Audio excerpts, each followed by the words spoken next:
Saya aku Selalu nampak sangat tak ada ada. sperm. Saya nampak tak ada sperm. Dia memang betul, Dik. Orang yang mati pucuk memang susah dapat anak. Itu betul. Tapi bukan disebabkan dia tak subur. Tapi sebab tak boleh penetration, tak boleh berlaku.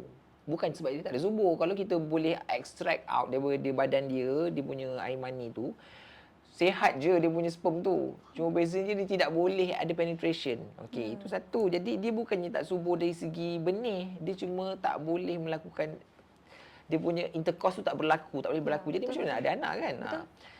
So itu kita tahu beza tu sebab apa makna cakap tak, orang tak tahu sebab dari sudut menyalahi kaum wanita alone pun kita dah tahu conception tu dah salah. Contoh kalau macam contoh mak mentua. Kalau nak marah menantulah. Of course. Menantu perempuan lah yang kena. Dari situ pun I dah tahu dah konsep salah dah tu. Sebab just because dia rasa nampak anak dia pula ketak-ketak, anak dia pula abang-abang body, abang-abang gym, ketak-ketak, takkanlah Anak dia ada masalah kan? takkanlah ada masalah. Ya, memang anak kau tak ada masalah pun. Tak ada masalah dari segi zahirnya.